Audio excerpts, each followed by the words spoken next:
Welcome, everyone. I'm Laura DeFranco, the CEO of Brave Healer Productions, where we have a mission to wake the world up to what's possible. And here today to help me with that mission are some of the most amazing authors of a new book that we have coming out. It's called Sacred Spaces, Subtle Shifts for Mind, Body, and Home Transformation. And this is volume 2, you guys. And before I introduce these amazing women to you today, let me just say a huge thank you to our lead author, Colleen Avis. Colleen, we would not be here without you. Thank you so much for your ginormous vision and mission with this Sacred Spaces book. You have collected a stellar author cast, and all of our listeners are about to hear why I'm saying that. I have Beth Gettio with me today. She is a fiercely faithful female that is helping women elevate their inner thoughts as CEO, Chief Encouragement Officer of State of Being Co. We talked about that alliteration, Beth. I know. I love it. Fiercely faithful female. It was you. I love it. I love reading those bios. Heidi Henyon shows you how to heal yourself safely and quickly from trauma and abuse and how to thrive in life from her 40 years of experience. And Michelle Burke is with me. She's the owner of Health and Taxes, where we help female entrepreneurs trust themselves and their numbers to thrive. Oh my goodness, I can't wait to talk to you guys. Okay, so Beth, you're going to start the party off. Tell us about your amazing chapter. All right, good morning. So my chapter is called Filling Your Happiness Piggy Bank. And really it is a toolkit or a little guide to help people get through really tough times and grief. But also, honestly, I used it as a survival guide for just getting through regular life after I got through the grief. And so I really talk about and give people the tools to take moments and actually design happiness into their day. And so after sharing some stories about my childhood and where I kind of came up with this idea, the stages of grief that I was really in after my dad had died and after going through a divorce, I share tactical tips of how you can actually go after your day and actually fill that happiness piggy bank. So if you think about a piggy bank, you are making little deposits into it each and every day. But just like a piggy bank is fragile and it can be knocked over and it can be shattered open, the whole idea is that the more that you fill it, after those things kind of come by and shatter it or knock your piggy bank over, you'll have actually more coins in that piggy bank so that you can kind of get back up on your feet and get through those tougher moments just a little bit better than you would have if you were dealing with an empty bank. And therefore moments where you're not kind of prepared to go through those hard grief moments and just you don't have the tools to do that. So give me an example of a deposit you might make.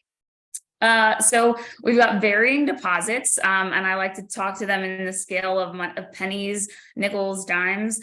So a penny deposit could be just a dedication to a daily meditation or writing in your journal or, just a moment to yourself of lighting a candle. Whereas a nickel could be buying yourself a shirt or a latte each day. And then you can also go on a soul-filling yoga retreat, which might be a $20 bill that you're putting into that piggy bank. So there's just varying degrees of how you can kind of invest and take care of yourself. And though I just kind of allocate those with different coin values. I love this so much because when you think about the energy of this, which is really what we're talking about here, you guys, it's setting up the energy around you, in you, every piece of it, as if those things that you really desire and want for your life were already happening. If those things were already happening, there would be a certain energy to that.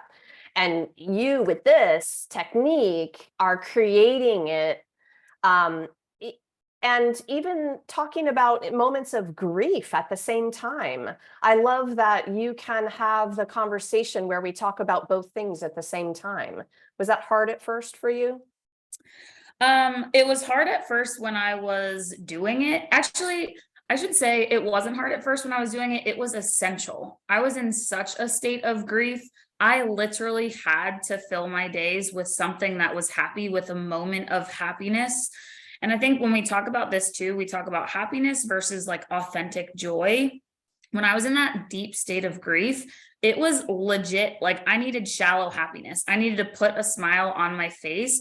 This was a survival mechanism for me because I was just so sad. And I'm not someone that can operate. Like there are people that are designed kind of that are really good at being sad and kind of working through that. I was not. I was a type A planner. I had always like a positive attitude about everything. So like when I was going through this sadness, it was such a foreign experience for me that I literally had to do something that was going to make me happy almost right away in that moment. And so I'm talking about this shallow happiness that is sometimes fleeting, but the idea that you can build that in and that you can do that daily, that then starts to build in that authentic joy and that starts to come back. And so it was hard to talk about it, to go back to those moments of that deep grief, because again, the happiness positive person that I am tries to avoid that at all costs. But it was definitely something that it was even still healing as we kind of go through and just really look at and in hindsight really go back and look at what those moments brought me and how I was literally like my back was against the wall, if you will. Like I was done being so sad. I had to figure out something. And so this fun idea of the happiness piggy bank was something that I came up with, but I didn't know that at the time. I was literally making decisions daily of, okay, I need to get happy today and I need something to look forward to. What is that going to be today?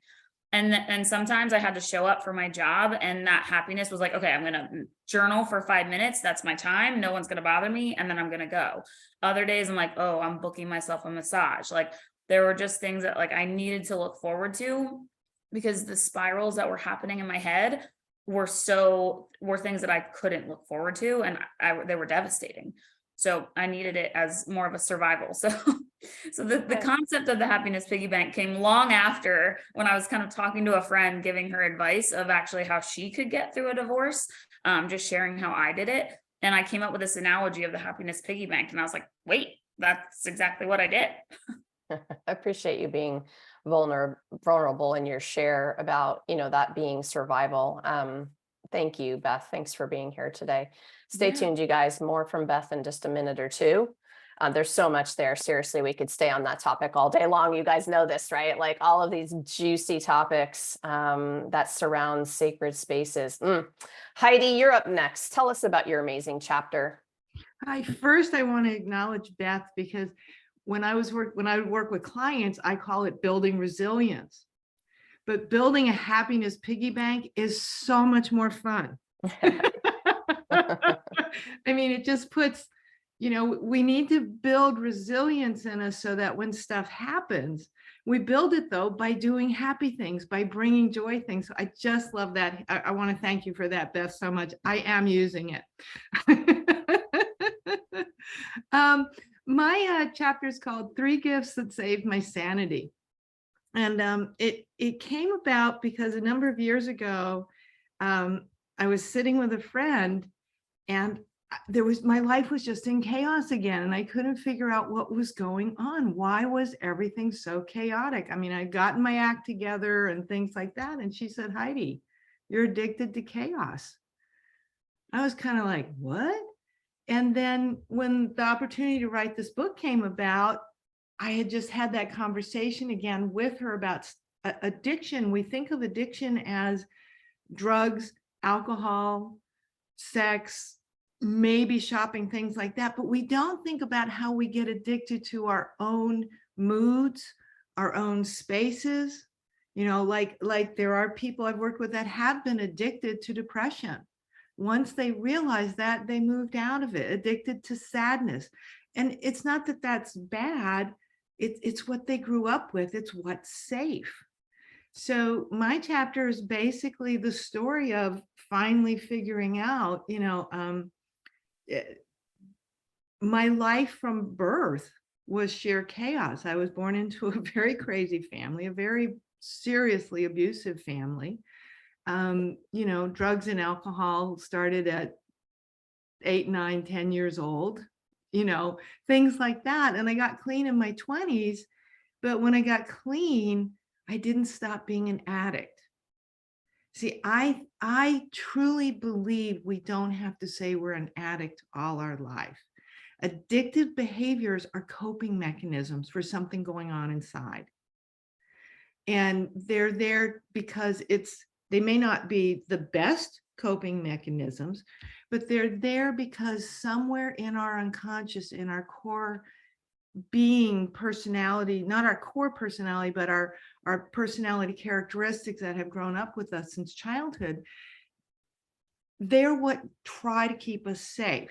And again, what most people don't understand is the primary concern of our mind and our unconscious is to keep us safe, not happy, not necessarily in joy, unless you were brought up to believe those were safe states, which I was not.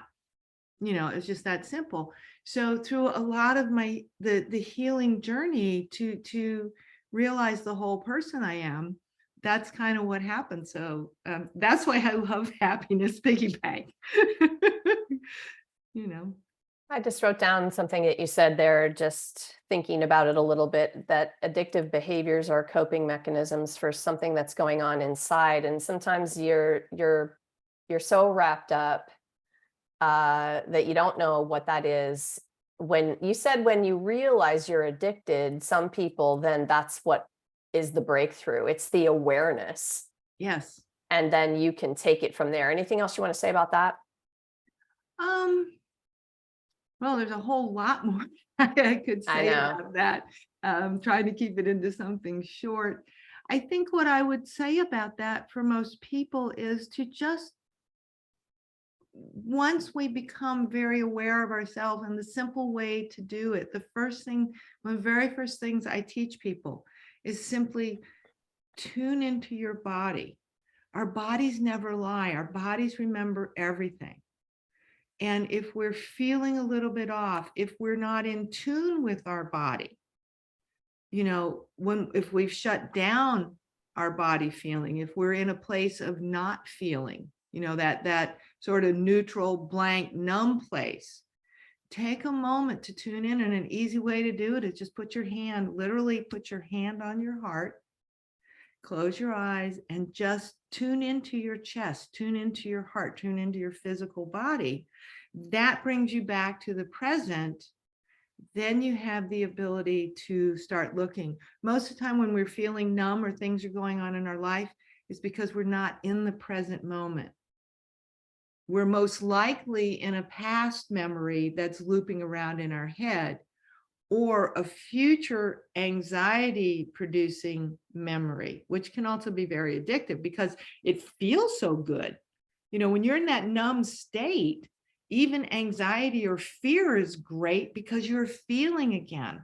We are feeling beings, and when we go numb, again, our unconscious wants to feel something. So it's going to do whatever's the easiest thing to help you feel. And that's why just the simple, like when you're talking about the superficial happiness, go turn on just a silly, dumb movie that makes you laugh. Something like that. Call a friend and say, tell me a joke that means absolutely nothing. And that's the other thing also is reaching out to others. I believe that it's a community that you need. And that's what I've loved about writing this wonderful book with all these amazing women, and with you as our editor. The community has just been astounding. It has been amazing. That's kind of like this joke. What did the fish say when he ran into the wall? Damn. Okay, that'll be my funny joke for the day. I can't help myself. I can't help myself. You said joke. I'm gonna bring out my fish joke. Okay. Thank you, Heidi, so much for being here. Michelle, you're up next. Tell us about your amazing chapter. Yeah, thanks, Heidi, for all those beautiful words. There's so much there. So my chapter is called Secrets We Carry: Heal Financial Trauma Through Trust to Find Prosperity. So all of us have secrets around money. Money's taboo, or the stories that we have around money maybe came from childhood, maybe came through relationship with somebody else. But we create all these stories and we keep a lot of them secret because we're embarrassed to talk about them. We're embarrassed that we're not as financially secure as we should be, or we think we need to be. So we create all these stories over time. And that's why Heidi came in and just said, take a moment to pause and hear, challenge yourself. What are the stories I say around money, and are they real or not? So my story, I talk about growing up financially insecure, how that shaped my stories around money. One of them being there's just never enough. So there's just never enough. And I knew that I didn't want to be in that there's never enough in my life as an adult. So I made choices in my life to try to control my financial position and to change it and break through my family's pattern and what I learned there. But I still had running in my head, there's never enough. So even though I'm doing really, really well in life and planning for my future, I still hold on to there's never enough and always looking for things. So it took me a very long time to break out of the corporate world, get out on my own. And in the last 3 years now, I'm trying to work with people, mostly women in business, who need to not only trust themselves, but to have a financially secure business. They need to know what their money stories are. They need to be able to address those, because if you're not in the right place in your own mind, your business isn't going to be as successful as it could be. And you may run into those same patterns of things. So just again, an awareness that, a holistic approach to life and our business, it all comes around.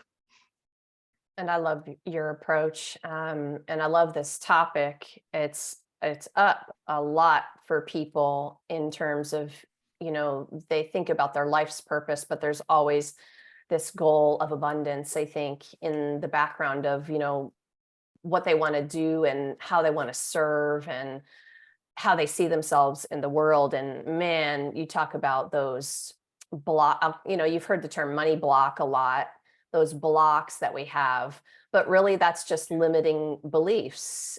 Tell us more about the limiting beliefs, like what's one of the ways you started to look at them?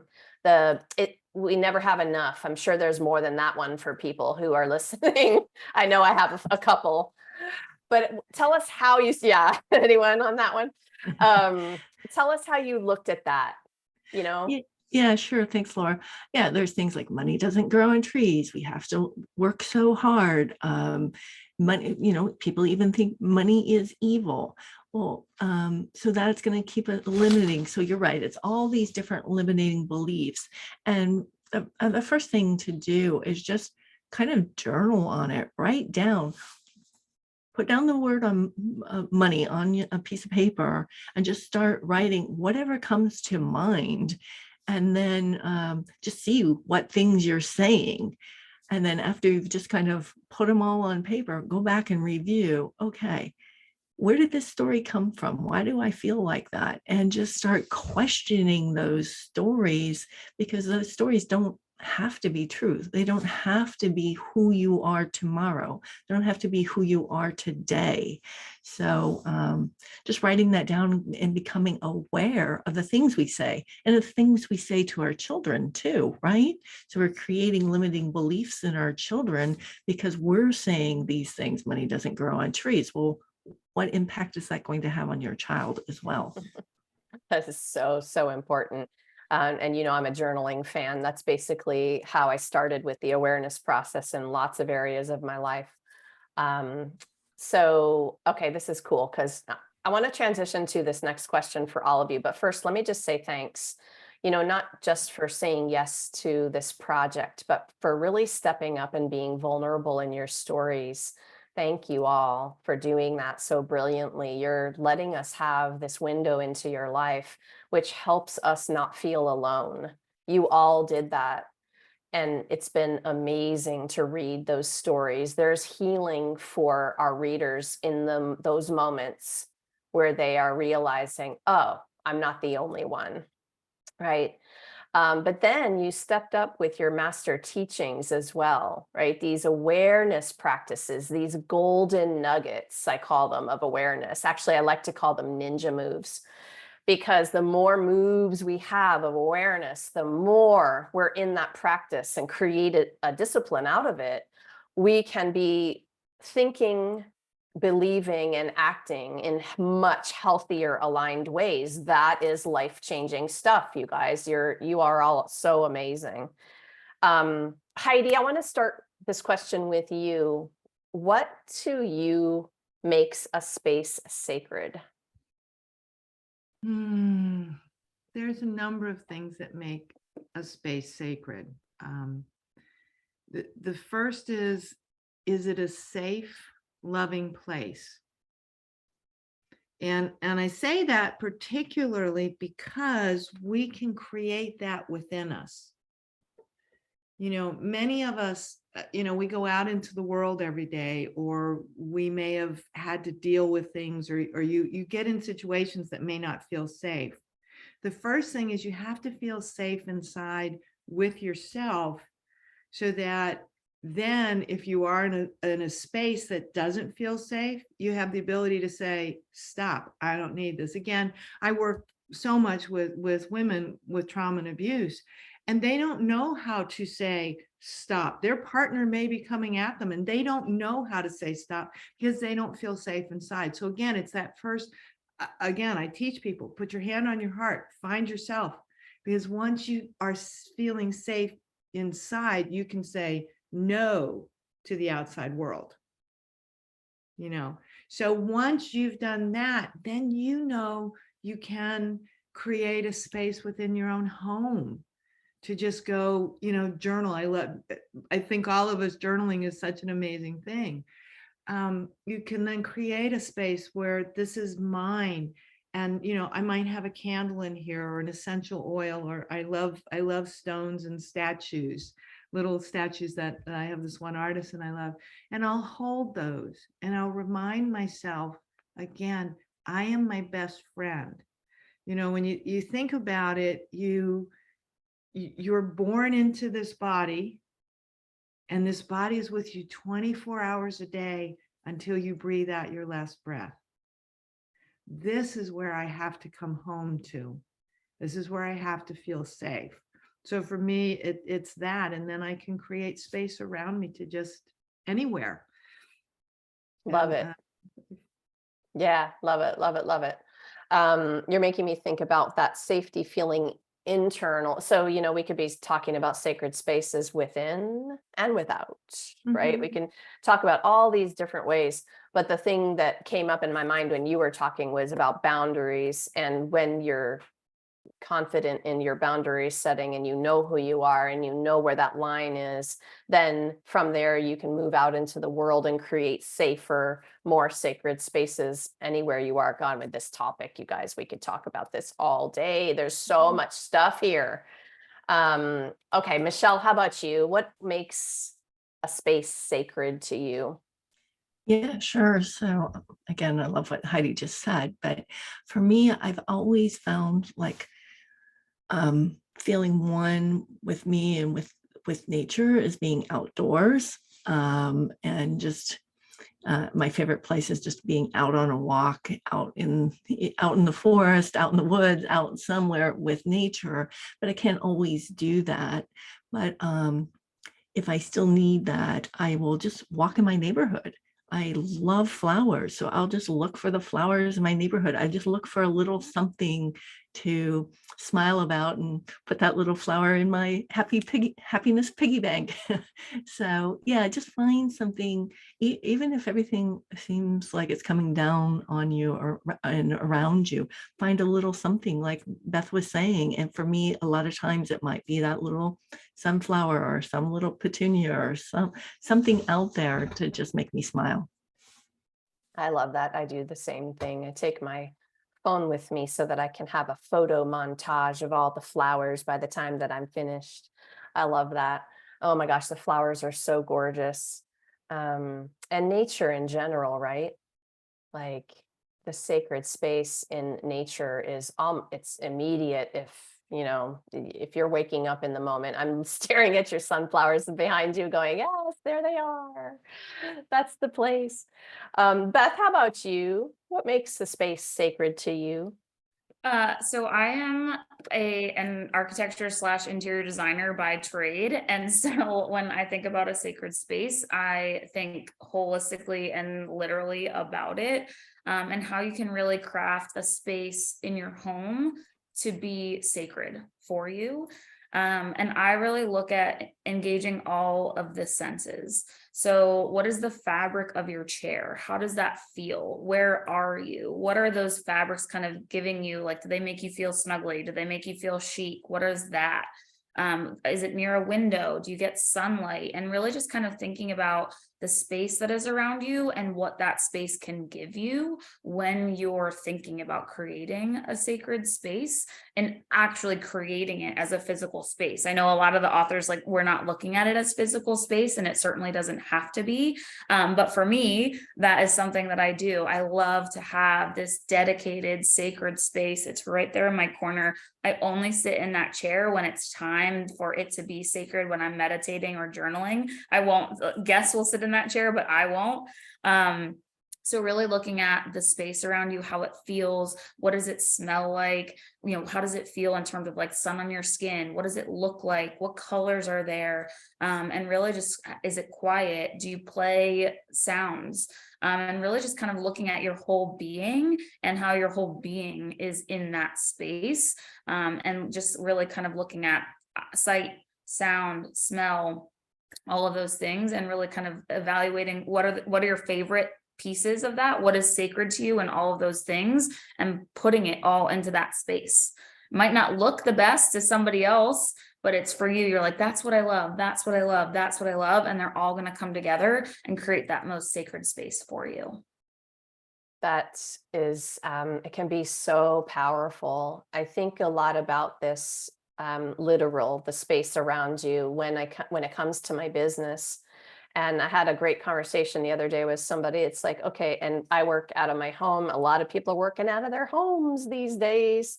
But the question was, can you come into the space where you're creating your whole business? You are in creation mode, you're in inspiration mode. So when you come to the literal room, are you feeling inspired?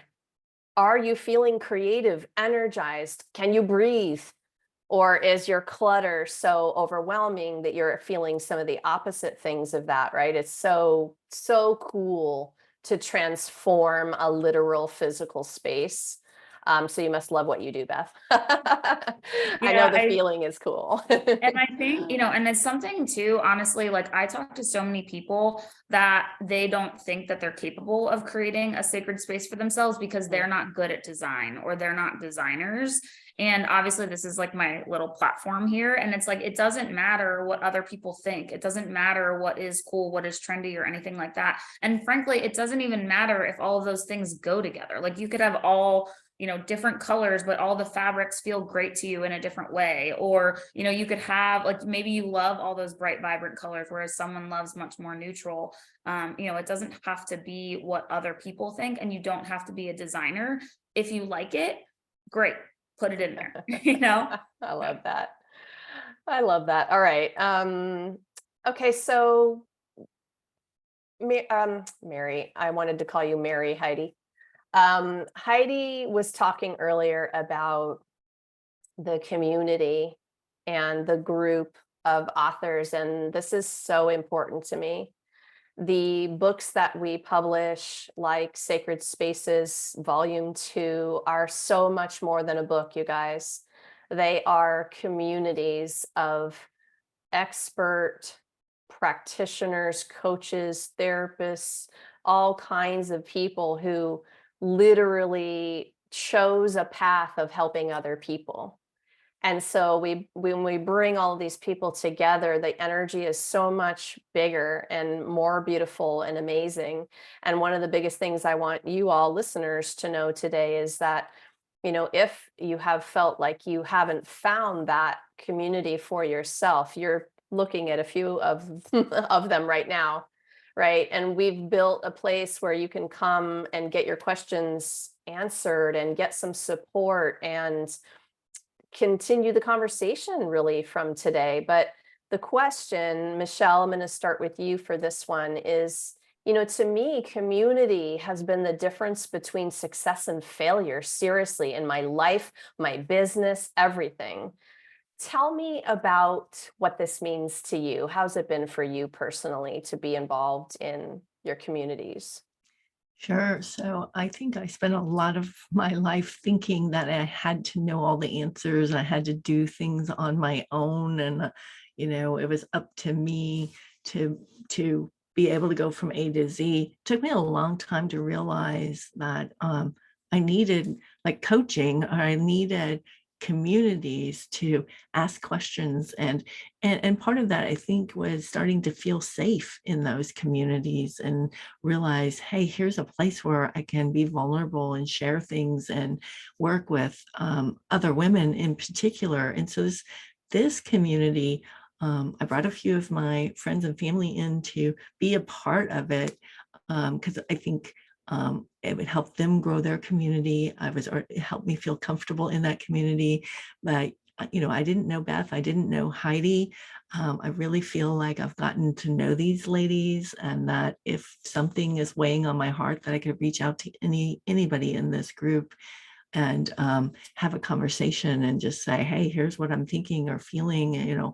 Have you ever felt this way, or what are some solutions, or what are some thoughts? Or it doesn't even have to be a solution, but just a sharing, right? This part of it is just a sharing, so you don't feel so alone and so isolated. So yeah, it's a beautiful community, and thank you, Laura, for being the mastermind behind these books, so that we do have this opportunity to come together, and for Colleen bringing this particular group of women together for this particular book. It's been really wonderful, and that community will keep on growing and continuing. So, Definitely. That's such a big part of it too. The energy is it expands as you go.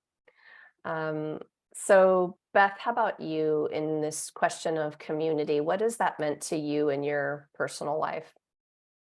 Yeah. So it's meant with me, it's been a lot of trial and error, I will fully admit, because I've realized for me to create a community that I can rely on, or that I can open up to and feel safe, it's actually taken me to do that first before it's me kind of doing that, and then having others like, oh, okay, she's being vulnerable, that's safe, I'm going to do that too. And it hasn't always been successful. I've opened up to people that couldn't handle the things that I was talking about. They didn't like to talk about those kind of things. And so, and it might have affected our relationship in a negative way. But in doing, in opening up and being vulnerable, I've been able to find a community that is supportive and that is able to return that and just create that rich environment. So I just share that because I think we've been amazingly brought together in a community that is super supportive, and that is, giving back to us in our, vulnerabilities and that kind of stuff. But for anyone watching / listening, it definitely isn't something that like, oh, I found my community, now I can open up, and it's been like this, bed of roses or all kinds of sunflowers like Michelle has on her background. But it's definitely been like, I've needed to make that decision of like, okay, I'm looking for a community where I can be vulnerable, where I can really open up. And so, but sometimes I've reached out to a community thinking that would be the case, a few friends or, something like that, and it wasn't. So I just share that community is essential to me. I am an extrovert through and through. And so I need humans, and I need that, words of affirmation and all kinds of stuff. And so, finding that community does take work and does take trial and error. And so, but as you're going to hear from all of us, I'm sure, as Michelle already alluded to, having that community is something that is so invaluable for your own growth and your own path. And I feel the same. So thanks for saying that. I think that's a great reminder. Don't give up, you guys. If you haven't found it yet, if it's disappointed you in the past, that doesn't mean that there's not another version of it waiting for you that is going to be that perfect fit. I'm so glad that you talked about that. It's not instantaneous many times. It takes you doing your own work and then coming into a group who is doing their own work. And then everybody, oh my gosh, there's so much to it. That particular topic is also very big and very juicy. But behind what Beth said, I want to remind all of you, keep at it. It's worth it, right? Okay, Heidi, you're going to close us out with this question today. How about you? What's your take on this? I want to ditto everything that Michelle and Beth said. Community, I think, is essential. And even if you feel you're a very strong introvert, a community is one or more people that you're with.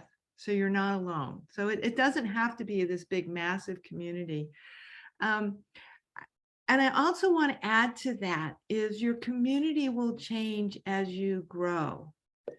My nature, I can't help it. I am always going to grow. There are moments I've wanted to just put the stops and say, really, another level? Can't I just be okay where I am? And so I had to learn to be okay where I am, even when I'm not okay where I am. And I've had to let go of communities because I've outgrown them. And the example I might use, I was in Narcotics Anonymous for a year. But when I kept hearing people constantly saying, I remember somebody getting up saying, I'm so-and-so, I've been an addict for 20 years. If I didn't come to these rooms every day, I wouldn't get clean. And I felt for them. I'm glad they had the rooms to go to, but they were never growing. They were never growing out of who they were. So I outgrew those rooms. I still respect them. I think they're a wonderful place. I started a sober living community for women. I wanted them in whatever rooms because it was a safe place where they could go, they could let out the secrets, like Michelle talked about. Your community needs to be a place where you can tell your secrets and be comfortable so you don't have to hold them in. And that's what's so amazing about Indigenous communities. Many of them, there aren't any secrets. And because of that, you always know, I can go to this person. And my experience with this community is the first time I've written 3 other books, and this is the first time I've done it in a community. I don't know that I'll ever go back to writing a book not in a community. And Laura and Colleen, you both have created, I literally feel like I could get on any call that we have during the week about our book and the book launch and stuff, and I could say anything that was going on. And I would simply, and I've done that, and I've had that amazing support. So even though it can be sad to let go of a community, always know there's another one to catch you, to hold you. And that's really, as you grow, the people come into your life that are wonderful. I love that. I love what you said about just even asking yourself the question, what communities have you outgrown? That's a ninja move, Heidi. That's a ninja move of awareness. Authors, to all of you today, thank you so much for what you do in the world and for being here to share it with everyone. Thank you, ladies. Thank you so much. Yeah, I need to give you a second to unmute again, don't I? You're welcome, and my total pleasure. I love these conversations. And to our listeners today, I know you heard something that made you curious, gave you the goosebumps. You're resonating with it. And so just know that you can drop down into the show notes, and I have the authors hooked up with their websites, and they're very generously there for you. Take a little exploration of their site. See the awesomeness that they're up to. They can answer questions. They can take you the next step on the journey. They can set up a conversation, whatever that is.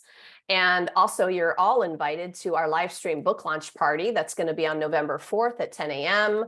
We'll have all of the Sacred Spaces 2 authors there to share their wisdom. And we're going to be on the Brave Healer Productions Facebook page for that. The link is below. And if you're listening anytime around that date, November 1st is when the book is due out on Amazon. So you can hop over there to get your copy. And lastly, today, everybody, remember, your words change the world when you're brave enough to share them. So it's time to be brave. See you next time, everyone.